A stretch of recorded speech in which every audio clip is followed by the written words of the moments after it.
विद्यार्थियों का एसवे children academy Rawla मंडी के ऑनलाइन प्लेटफॉर्म पर स्वागत है। कक्षा 7 विषय सामाजिक विज्ञान और अध्याय 5 की हम चर्चा कर रहे हैं।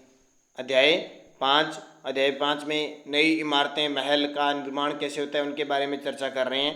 तो अब हम पढ़ेंगे बाग, मकबरे और किले। बाग लगवाए किसने मकबरा बनवाया किसी ने किला। तो मुगलों के अधीन वास्तुकला और अधिक जटिल हो गई। बाबर, हुमायूं, अकबर, जहांगीर और विशेष रूप से शाहजहां साहित्य कला और वास्तुकला में व्यक्तिगत रुचि लेते थे। अपनी आत्मकथा में बाबर ने औपचारिक बागों की योजनाओं और उनके बनाने में अपनी रुचि का वर्णन किया। अक्सर ये बाग दीवार से घिरे होते थे तथा कृत्रिम नहरों द्वारा चारों भागों में विभाजित आयताकार अहाते में स्थित थे। औपचारिक बागों की योजना उनके बनाने का खाका तैयार करने में बाबर ने अपनी रुचि का वर्णन किया। 4 समान हिस्सों में बंटे होने के कारण ये 4 बाग कहलाए। 4 बाग बनाने की परंपरा अकबर के समय शुरू हुई थी। 4 बाग का मतलब 4 हिस्सों में बांटकर। ये देखो, एक ये है ना, 1 2 3 और 4, इस तरह 4 बाग बनाने की परंपरा अकबर के समय शुरू हुई। कुछ सर्वाधिक सुंदर 4 बागों को कश्मीर, आगरा और दिल्ली में जहांगीर और शाहजहां ने बनवाया था। अकबर ने कई तरह के महत्वपूर्ण वास्तुकलात्मक नवाचार हुए। इनकी प्रेरणा अकबर के वास्तुशिल्पियों ने उसके मध्य एशियाई पूर्वज तैमूर के मकबरों से ली। हुमायूं के मकबरों में सबसे पहली बार दिखने वाला केंद्रीय गुंबद, जो बहुत ऊंचा था और ऊंचा मेहराबदार प्रवेश द्वार यानी पिस्तक, मुगल वास्तुकला के महत्वपूर्ण रूप बन गए। यह मकबरा एक विशाल औपचारिक 4 बाग के मध्य में स्थित है। इसका निर्माण 8 स्वर्गों अथवा हस्त बेहिसत की परंपरा में हुआ, जिसमें एक केंद्रीय कक्ष 8 कमरों से घिरा होता था। इस इमारत का निर्माण लाल बलुआ पत्थर से हुआ है। इसके किनारे सफ़ेद संगमरमर बने हैं। ठीक है, देख सकते हो हुमायूं का मकबरा, ये इतना बड़ा हुमायूं का मकबरा। फिर दिल्ली में दीवान आम में सियासन का छज्जा, ये देखो यहाँ पे बैठता था राजा और आम जनता के लिए न्याय करता था। शाहजहां के शासनकाल के दौरान वास्तुकला के विभिन्न तत्व एक विशाल सद्भावपूर्ण संश्लेषण में मिला दिए जाए। शाहजहां के शासनकाल में अनवरत निर्माण कार्य चलते रहे, विशेष रूप से आगरा और दिल्ली में। सार्वजनिक और व्यक्तिगत सभा हेतु सभाओं, समारोह कक्षों, दीवाने खास और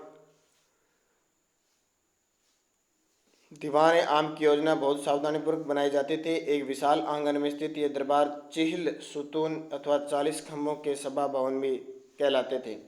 शाहजहां के सभा भवन विशेष रूप से मस्जिद से मिलते जुलते बनाए गए। उनका सिंहासन जिस मंच पर रखा था उसे प्राय किबला नमाज के दौरान मुसलमानों के सामने की दिशा कहा जाता था, क्योंकि जिस समय दरबार चलता था उसमें प्रत्येक व्यक्ति उस ओर ही मुँह करके बैठता था।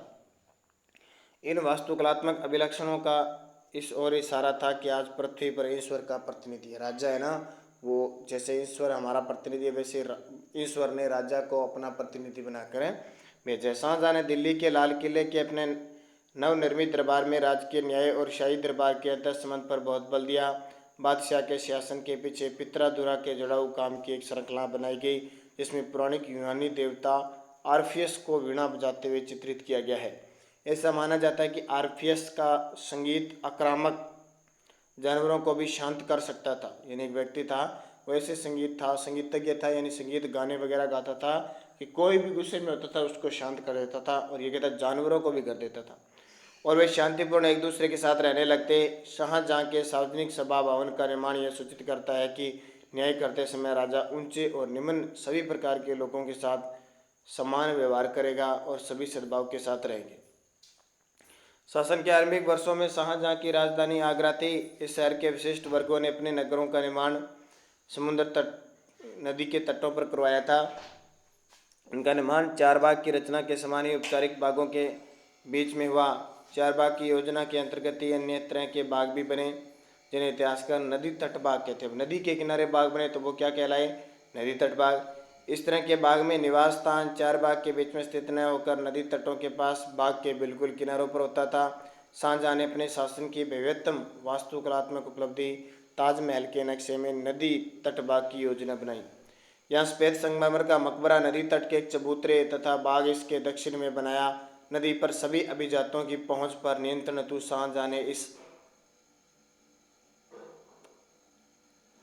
वास्तुकलात्मक रूप को विकसित किया। दिल्ली में शाहजहानाबाद में उसने जो शहर निर्मित किया उसमें शाही महल नदी पर स्थित था।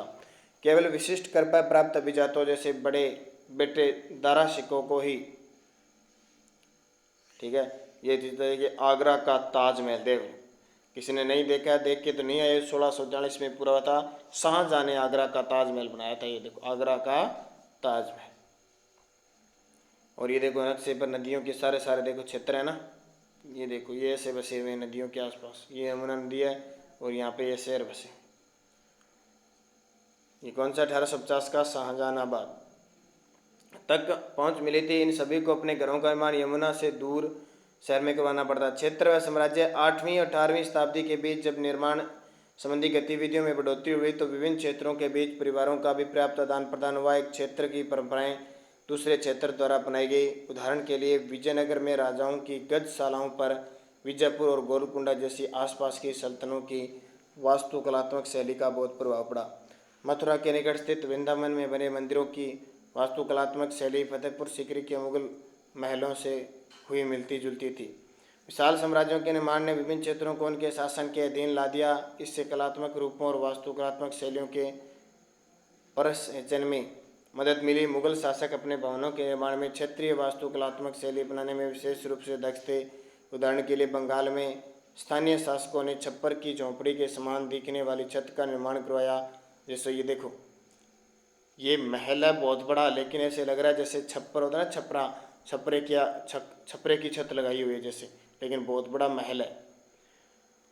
उन्होंने अपनी वास्तुकला में इसका प्रयोग किया। इस क्षेत्र का प्रभाव भी स्पष्ट था। अकबर की राजधानी फतेहपुर सीकरी की कई इमारतों पर गुजरात व मालवा की वास्तुकलात्मक शैलियों का भी प्रभाव पड़ता है।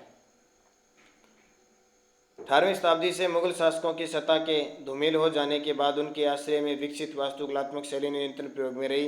अन्य शासकों ने जब भी समय के राज्य स्थापित करने के प्रयास से यह शैली अपनाई। आसमान छूते चर्च 12वीं शताब्दी से फ्रांस में आरंभिक भवनों की तुलना में अधिक ऊंचे व हल्के चर्चों के निर्माण के प्रयास शुरू हुए। वास्तुकला की यह शैली गोथिक नाम से जानी जाती थी। इस शैली की विशेषताएं नुकीले ऊंचे मेहराब, रंगीन कांच का प्रयोग जिसमें प्राय बाइबल से लिए गए दृश्यों का चित्रण तथा उड़ते हुए पुश्ते। दूर ही यह दिखने वाली ऊंची इमारतों और घंटी वाले बुर्ज चांद बाद में चर्च से जुड़े। इस वास्तुकला शैली के सर्वोत्कृष्ट उदाहरणों में से एक पेरिस का नॉट्रे-डेम चर्च है। 12वीं और 13वीं शताब्दी में कई दशकों में इसका निर्माण हुआ। ये देखिए चर्च, ईसाई धर्म होता है ना, अंग्रेज ईसाई धर्म, उनके लिए चर्च होते हैं जैसे हमारे मंदिर होते हैं। ठीक है, तो ये पार्ट हो गया पूरा। कल इसके करेंगे हमें प्रश्न उत्तर।